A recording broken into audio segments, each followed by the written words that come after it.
and now I'll talk about what I've learnt from my audience feedback. So firstly, my target audience are young adults between the ages of around 15 and 29. We targeted both males and females of the majority of the classes. So first of all, I'll talk about their shopping habits. So regarding films, most young adults will be using online streaming services such as Netflix and Now TV.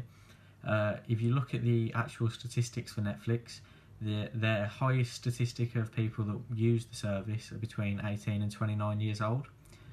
Also, if you're thinking about marketing, they are out and about a lot, so if you're looking to put things on the side of buses and on billboards in and around the city centre, this would work. TV and film. Now, I believe that making films and TV programmes with a wide range of genres is perfect for young adults, as they're not quite old enough to have a specific type of genre that they like, so they're not going to just stick to one thing.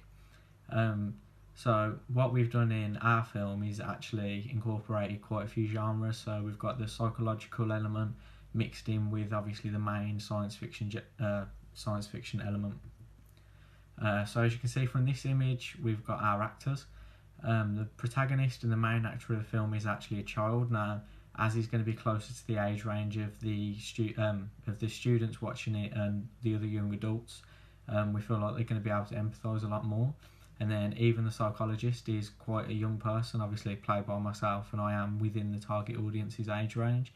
This helps people to empathise with the character and doesn't make them too far-fetched. The location of our film trailer was actually shot in quite a suburban area.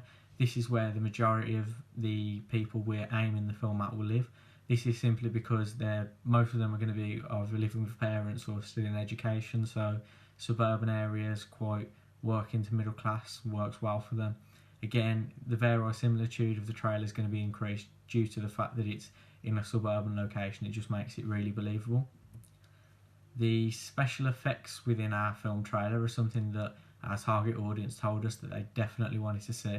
In our preliminary research, we did mention to them the fact that obviously the special effects aren't going to look perfect because we haven't got a huge budget, but they said still try and put them in. People are going to understand that we don't have this huge budget like Hollywood films do, and I'm quite happy that we did that because we created some shots that, although didn't cost us money to make, do look really good. We've also added in our car scene. Now this has got quite a lot of action in it. What we did to do this is film the scene from multiple different angles so we could switch it around. So say we'd cut from one angle to another, and this allowed us to have really short shots.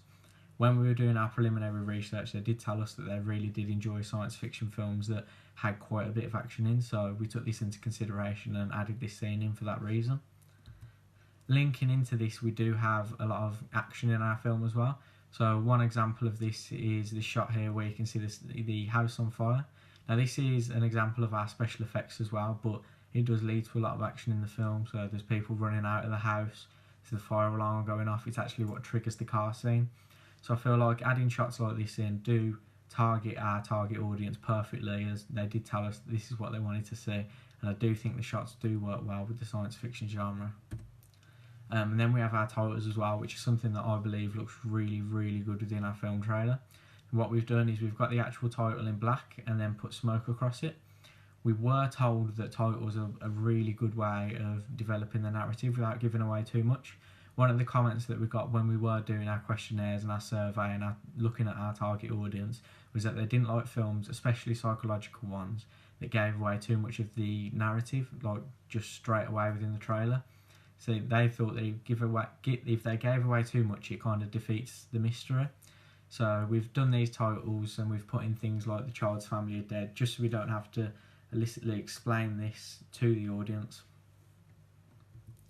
And the power balances is also something that we were told would be quite interesting to experiment with. So in the picture that you can see on the screen now, the child holding the knife to his parents. Now this obviously wouldn't be something that you'd normally see, as you'd expect the parents to be the authority in this relationship. But by doing this, it kind of switches up the audience thoughts about the film.